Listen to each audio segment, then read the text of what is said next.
All right, what's up guys? Quinn with 74 Weld back on a little wheeling trip out in Arizona with Frank today, and we kind of were talking around the campfire last night like, hey, we want to shoot a rig update. You know, what have you changed over the last year? And Frank and I were kind of talking about this, and I guess this is not so much a rig update as maybe a damage report, because what have you changed? So 12 months ago, about that, we shot like the kind of debut of when Stellar Built and Descent put this together for you. I mean, what have we changed since then? The biggest changes, as you mentioned, are damage. I wheel this really hard. I've taken it to the Rubicon. I've taken it all over the deserts here, and I can show you some of that coming around. I am updating the rock sliders. Wes, I like to update every update that comes out. It's stupid, but Westcott's going to improve this, which is hard to believe. It's such a good rock slider. And you guys came out with a new Gen 2 portal, and I upgraded to that. And I'll comment on that. So Frank bought like one of the very last sets of Gen 1. And really the only difference on this platform was the clearance between the wheel and tire to the steering arm, right? Exactly. And it was really tight, and we got a ton of comments on it, and you know, instinctively I go, well, if it's not rubbing, it's not going to rub because it's high up. It's not like the tire is going to flex in that area, and it never did rub. It never did rub, but it looked like it looks like it's going to rub. It's so close. We went ahead and updated Frank recently to, I guess this is worth talking about. We updated him to Gen 2, which really the main difference is we changed the form of the upright, and then we flipped the tie rod steering arm on the upright so that you have to actually physically flip the tie rod upside down, but it creates a lot more clearance. It doesn't change any of the geometry because it's still pivoting on the ball in space. It's just, instead of going bottom up, it's top down. And from my perspective, it just means that I got a whole bunch of clearance now on that. Just puts peace of mind. And so this is a plus 35. You could actually go to that plus 50 wheel that I have on my Ranger, and it would clear. Oh, I never thought of that. Yeah, so you can suck this further in if you wanted. I think the 703s are a really good looking wheel. So it's a little bit of function there, but I don't know, a little bit of extra clearance that wasn't needed, but never hurts, I guess. Yeah, speaking of the 703s, I have been so impressed with this wheel. If you saw a close-up on it, I've torn them up really good. Yeah, every one is scratched. Every one of them is scratched badly, but I ran the Rubicon between 8 and 10 pounds of pressure, and it worked magnificently with these Nitto 38-inch trail grapplers. What a combination. I love this setup. Yeah, and this is an 8.5 wheel on a 13 with a 13.5 tire on it. I think that's a good combo. The one thing I guess that we kind of wanted to do when we shot today in shooting this is we got a lot of comments like right away when we posted this. It kind of went crazy on the internet. And I think that video now is at like 200,000 views. Just about to turn. And Frank's now a celebrity because of it. He gets noticed all over. We got good stories about that last night. But we got a bunch of comments on there from people like, oh, it's a mall crawler, it'll never get used. So the thought process is like, okay, well, let's give the 1-year report and talk about what trails you've run, and then make it a little damage report, because the truth is, the rig's pretty dialed, right? Like, you're not changing a bunch of stuff. No. So walk us through, give us the damage report. All right, well, if you started at the very front, I have beat this up pretty good. I've got great protection underneath here, but there's lots of scrapes on it. There's scrapes even on my hook here for the Agency 6 hook where it got hit, but no dents. I mean, it just hits it, it scrapes it, it makes a mark, and it holds up fabulously. Are these the same skid plates that you had? They are, and that's taken the most hits, and it looks great. As we come around, well, there's some over there on that side. But obviously wheels. Obviously lots of rock the wheels rash. and the tires. How many miles is it now?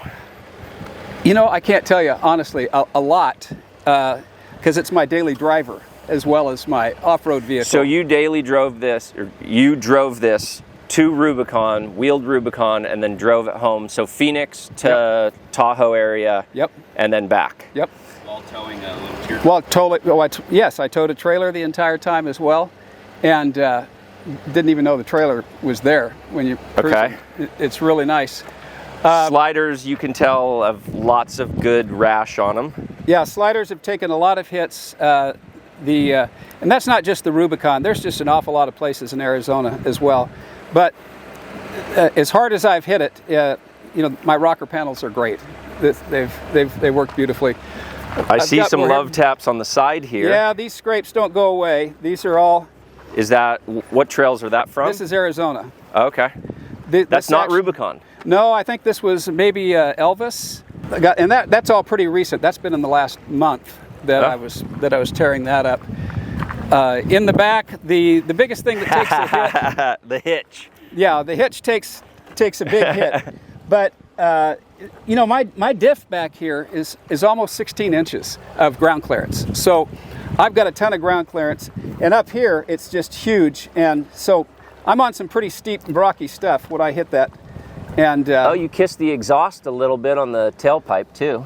I don't know if you knew that. Oh, look at that. And you know what? I had that raised. Yeah. I had that raised to bring it up internal. It comes stock way lower. Yeah. And it some looks like good hits on the toe points. They're fine. Yeah. I mean, everything is just kind of cosmetic. Yeah. No, it really is. The armor has been fabulous. It's done everything it's supposed to do. Is this a relocation, or is it normally there? I think Ben did that. That's cool. I think they relocated it like that. Yeah, from Descent Off-Road. Yeah. Did this bumper and that location.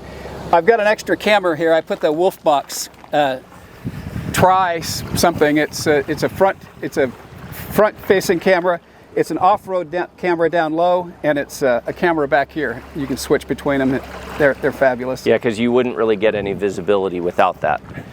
No, this all blocks it. Now, right now, I have this set up for a propane tank, which I wish I'd brought because we ran out last night. Yeah. I got 5 gallons of water here, and this is for a tank, but I can also configure this. I can't remember how we had it before, but I can put extra fuel here, and I can put traction boards here. I think I've got fuel in here at the moment. And I don't remember if I had the awning up before, but that's a Ironman awning, and it's great.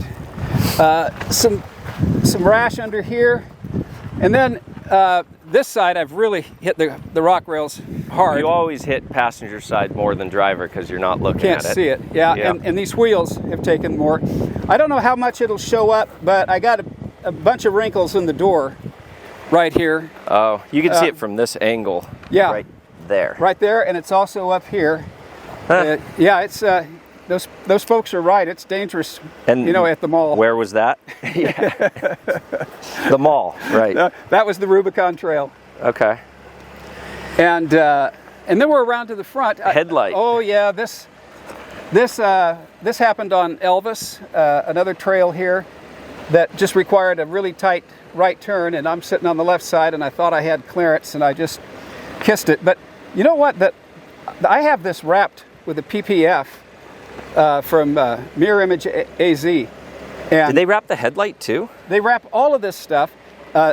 This had big black marks across it, and when they peeled it off and put it back on, it was so unnoticeable I decided not even to fix it. Yeah. And I think the same thing will happen here. I'm a huge advocate of wrapping the car with PPF. Yeah, I did that on my Gen 3 Raptor. It's just hard to stomach. Yeah. Wraps are not cheap, but they do save. They definitely save the paint. They definitely save the paint. And instead of having big scratches across there and here, we'll peel all that off. It'll be just about unnoticeable. And I think that's pretty much the full damage report. There has been some additions. to it. Like? I swapped out the front differential for a LX700 locking front differential, because this is not triple locked. The front is not locked. And also put on the LX700 CV axles. Yeah, which are bigger. And so that's something that you can do with portals. I guess you could do it otherwise. You'd also have to swap your hubs, because the 700 is a 36 spline, whereas the GX550 comes as a 34 spline on the stub. Right, and you know, when that happened, I called you and said, hey, do you think, since I'm doing this, you could change my portals to the 36? Yeah. And they did that, so. It's just it's the same gear, just a different broach spline pattern in it, so that was super easy. So we swapped the upper gears, and now you can run 700s CVs in it. A few weeks ago, we did that portal party debut in Johnson Valley. Yeah. And afterwards, I went out, because I just finished getting the front diff. Oh, yeah. And we tested it on Turkey Claw. Turkey Claw. Yeah. At like midnight. At midnight, a couple of the guys turned back. A couple of the guys did some damage. There was a side-by-side that made it through, and there was a Toyota 4Runner that made it through because he chickened out halfway and we winched him out. And then I got through using my front locker for the first time and made it clean. No damage report on that, because you're the only one that didn't. I'm the only one that made it clean. Oh, and everybody else was kissing the rocks. Well, Eric didn't, right, in his JK. Your luck. Oh. It's he'd argue skill, but whatever. That's right. There were two of us. Yeah. Eric did as well. Yeah. But that was a lot of fun. That was a tough obstacle. It took a lot of time to get each guy through, and I got to see up close and personal what a triple locked difference is made. It makes a big difference. Oh my gosh, it was like a, what do they call it, a cheat card? Yeah. So I'm thrilled with it, and it's not cheap to triple lock this, but you know, I'm retired. This is all I do, and it's worth it to me. Cool. Want more content on Frank? We'll bring additional stuff down the road, because we've been meeting up with him, wheeling with him more. We've got several other videos of this build, and if you haven't seen our Rubicon video, watch it. It's pretty good, and we'll catch you on the next one, guys. Thanks.